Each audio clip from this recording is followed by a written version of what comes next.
मुझे उम्मीद है कि आप सभी लोगों ने तिरंगा फिल्म राजकुमार और नाना पाटेकर की ज़रूर देखी होगी।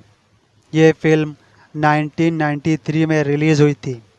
इसी फिल्म से नाना पाटेकर की किस्मत बदल गई थी और उनका नाम भी बॉलीवुड इंडस्ट्री में जाने माने एक्टरों की एक्टिंग के साथ जोड़ा जाने लगा था। मगर इस बात से बहुत कम लोग वाकिफ़ हैं कि इस कैरेक्टर का ऑफ़र पहले नसीरुद्दीन शाह और रजनीकांत को दिया गया था। मगर नसीरुद्दीन शाह और रजनीकांत ने इस फिल्म में काम क्यों नहीं किया? आखिर क्या रीज़न था? यही बात आज मैं आप लोगों को बताने वाला हूँ। तो सुनते रहिए मेरे साथ। मैं हूँ आपका दोस्त सलमान। सुनाता हूँ वो बातें जो छू ले आपका मन। तो चलिए इस वीडियो को शुरू करते हैं। तिरंगा फिल्म के डायरेक्टर थे मेहुल कुमार और राइटर थे के सिंह। राइटर ने इस फिल्म की स्टोरी राजकुमार और नसीरुद्दीन शाह को जहन में रखकर लिखी थी। लेकिन जब तिरंगा फिल्म के डायरेक्टर मेहुल कुमार ने नसीरुद्दीन शाह के सामने राजकुमार साहब का नाम लिया तो नसीरुद्दीन शाह ने कहा, मैं इस फिल्म में काम नहीं कर सकता हूँ, क्योंकि राजकुमार बहुत ही बददिमाग और बदमिजाज किस्म के आदमी हैं। वो शख्स किसी की भी इज्जत नहीं करता है, सेट पर अपनी चलाता है, अपने डायलॉग अच्छे और सामने वाले के डायलॉग को कटवा देता है, और मैं उसके साथ काम करके अपनी बेइज्जती नहीं करवा सकता। डायरेक्टर मेहुल कुमार नसीरुद्दीन शाह की ऐसी बातें सुनकर चुप हो गए। यहाँ पर एक शेर तो लाजमी है दोस्तों। तो चलिए इरशाद फरमाते हैं, जिस तरह से एक मियान में दो तलवार नहीं रह सकती, जिस तरह से एक मियान में दो तलवार नहीं रह सकती, उसी तरह से एक पिंजरे में दो शेर नहीं रह सकते। फिर इस फिल्म के डायरेक्टर मेहुल कुमार ने रजनीकांत से कांटेक्ट किया। मेहुल कुमार इंस्पेक्टर वागले का रोल रजनीकांत को देना चाहते थे। मगर जब इस फिल्म की स्क्रिप्ट रजनीकांत को सुनाई गई तो रजनीकांत को स्टोरी तो बहुत अच्छी लगी, लेकिन जब उन्हें पता चला कि उनके अपोजिट में राजकुमार हैं तो वो थोड़ा सा इरिटेट हो गए। फिर रजनीकांत ने डायरेक्टर मेहुल से कहा, पूरी फिल्म की कहानी तो राजकुमार के इर्द गिर्द ही घूम रही है, और मैंने सुना है कि राजकुमार सेट पर बहुत ही बदतहजीब तरीके से बर्ताव करते हैं। वो किसी भी एक्टर की किसी के भी सामने बेइज्जती कर देते हैं। बहुत ही बेहुदा और बदतमीज़ शब्दों का इस्तेमाल करके वो एक्टर को गुस्सा दिलाता है, मजाक उड़ाता है, और मुझे उनकी ऐसी बेहुदा बातें और बदतमीज़ों वाली हरकत बिल्कुल पसंद नहीं आएंगी।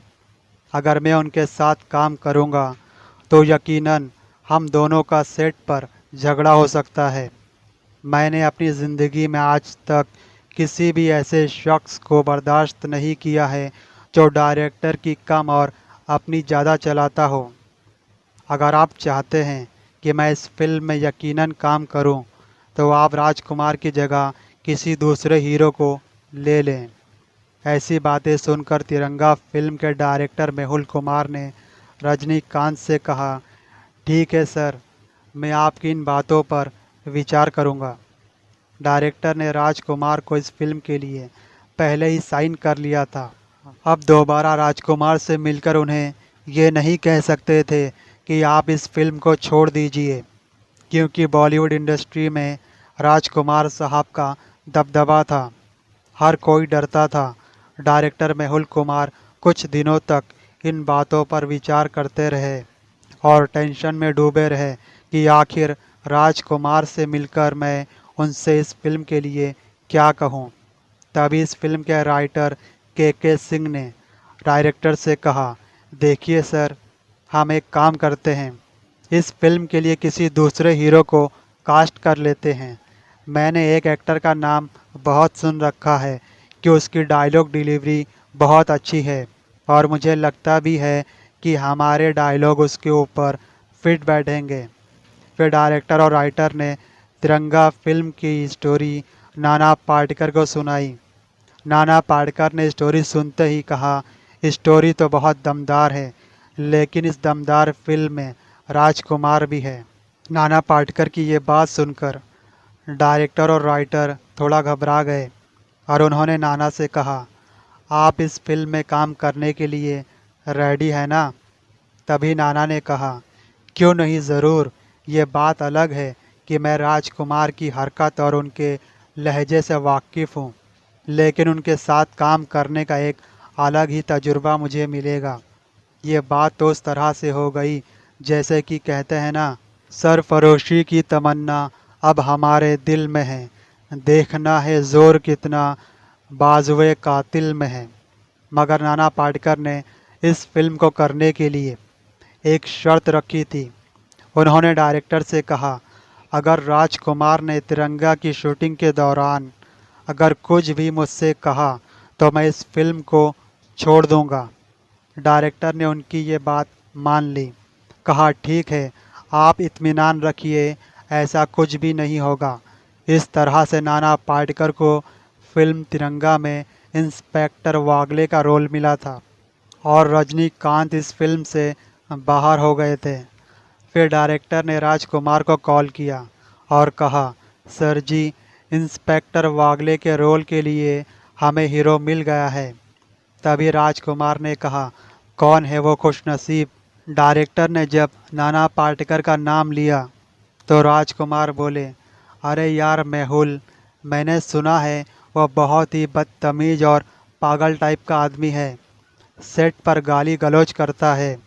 तब मेहुल बोलने लगे, नहीं सर जी, ऐसा कुछ नहीं होगा, बल्कि उसने कहा है कि अगर सेट पर राज साहब ने मुझसे कुछ भी कहा, ज़रा भी इंटरफेयर किया तो मैं इस फिल्म को हमेशा के लिए छोड़ दूंगा। राजकुमार डायरेक्टर से कहने लगे, इंस्पेक्टर वागले से कह देना उसके साथ ऐसा कुछ भी नहीं होगा। मगर जब तिरंगा फिल्म की शूटिंग के सेट पर राजकुमार और नाना पाटेकर का आमना सामना हुआ तो नाना समझ चुके थे कि मेरी उनसे कोई ऐसी झड़प न हो जाए जिसकी वजह से ये फिल्म रुक जाए। इसीलिए नाना पाटेकर ने पहली ही मुलाकात में राजकुमार से नम्रता से बात की। नाना पाटेकर ने राजकुमार को देखते ही उन्हें सर जी कहा और कहा, सर आप मेरे लिए पिता समान हैं और मैं एक जूनियर आर्टिस्ट हूँ। इस फिल्म का पूरा दारोमदार आपके ऊपर ही डिपेंड करता है। आप ही इस फिल्म के मालिक हैं। मैं आपके साथ काम करके बहुत कुछ सीखना चाहता हूँ। ऐसे अल्फाज सुनकर राजकुमार पिघल गए और कहा, नाना तुम फिक्र मत करो, ये फिल्म सुपर हिट होगी और तुम भी इस फिल्म से हिट हो जाओगे। इस तरह से दोनों में दोस्ती हुई। फिर इन दोनों ने मिलजुल कर इस फिल्म में काम करके इस फिल्म को सुपरहिट बना दिया। नाना पाटेकर ने एक इंटरव्यू में भी बताया था कि जब तिरंगा की शूटिंग के सेट पर मैं सब्जी अपने टिफ़िन बॉक्स में लाता था तो राजकुमार भी उसे खाना पसंद करते थे। मगर राजकुमार मुझसे कहते थे, जानी आपका कीमा बहुत अच्छा है। तभी इस पर मैंने राजकुमार से कहा, सर जी ये भाजी है, कीमा नहीं। तभी राजकुमार मुस्कुराकर मुझसे बोले, जानी आपका कीमा सच में काफ़ी अच्छा है। मैं उनकी बात को समझ गया और मैं अपने खाने को मुस्कुराते हुए खाने लगा, क्योंकि मैं उनके साथ किसी भी बात पर बहस करना मुमकिन नहीं समझता था। बड़ा ही दिलचस्प मंज़र होता था उनके साथ शूटिंग करते वक्त। मगर मैंने ये भी नोटिस किया कि जब वो सेट पर होते थे तो मेरे साथ उन्होंने कभी भी उल्टी सीधी बात नहीं की थी। बहुत ही सादा लफ्ज़ों में वो बात करते थे और हर बात में जानी कहना उनकी एक आदत सी थी। मैंने उनके बारे में यहाँ तक कि ये भी सुना था कि वो बहुत ही बदतमीज़, बेहुदा और बेइज्जत करने वाले इंसान हैं। लेकिन मैंने जो जो बातें उनके बारे में सुनी थी वैसा कुछ भी मेरे साथ नहीं हुआ था। वो जब भी मुझसे बात करते थे तो बहुत ही प्यार, मोहब्बत और शफ़क़त के साथ बात करते थे। मेरे हिसाब से तो वो बहुत ही अच्छे इंसान थे। यहाँ पर दोनों के लिए एक ज़बरदस्त शेर तो लाजमी है दोस्तों। तो चलिए इरशाद फरमाते हैं, ना बुरा कहो ना बुरा मानो ना बुरा सुनो किसी भी इंसान के बारे में। ना बुरा कहो ना बुरा मानो ना बुरा सुनो किसी भी इंसान के बारे में, जब तक तुम खुद ही ना देख लो उसके किरदार के बारे में।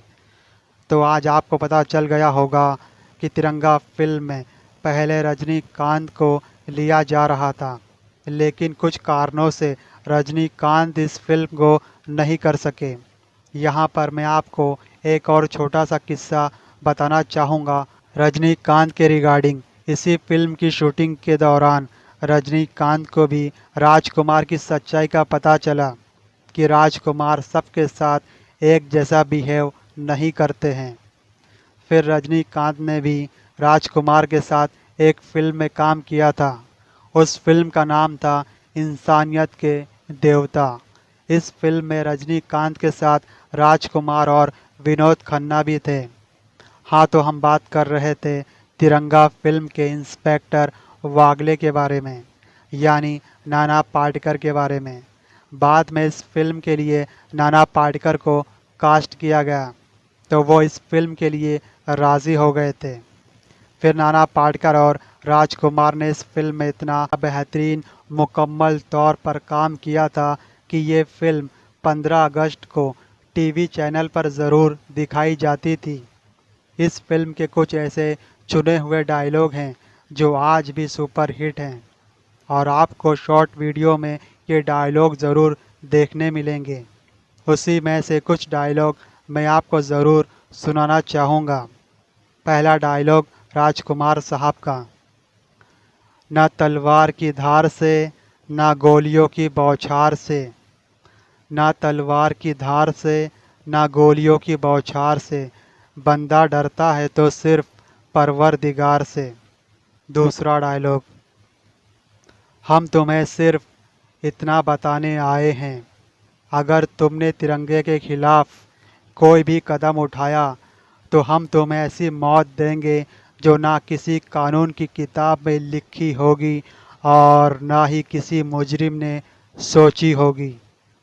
बहुत ही ज़बरदस्त फिल्म है और इस फिल्म का स्क्रीन प्ले काफ़ी अच्छा है। राजकुमार ने इस फिल्म में बहुत ही उम्दा किस्म के डायलॉग बोले हैं। आज भी तिरंगा फिल्म 26 जनवरी या फिर 15 अगस्त को टीवी के किसी न किसी चैनल पर ज़रूर दिखाई जाती है। यहाँ पर हिंदुस्तान की आज़ादी पर एक शेर तो ज़रूर बनता है दोस्तों। तो चलिए इरशाद फरमाते हैं, ना जात ना धर्म ना रंग ना भाषाओं का भेदभाव है, ना जात ना धर्म ना रंग ना भाषाओं का भेदभाव है, हम उस वतन के फूल हैं जिसका नाम हिंदुस्तान है। जय हिंद। अगर आप भी बॉलीवुड के दीवाने हैं तो मुझे कमेंट बॉक्स में ज़रूर लिखना, इस फिल्म के लिए नाना पाटेकर परफेक्ट थे या फिर रजनीकांत या नसीरुद्दीन शाह को होना चाहिए था। सुनते रहिए सुनता है सारा जहां। वीडियो को लाइक करना, चैनल को सब्सक्राइब करना बिल्कुल मत भूलना। अगर कुछ पूछना है तो कमेंट बॉक्स में ज़रूर लिखना, हम उसका जवाब ज़रूर देंगे। फिर मिलेंगे।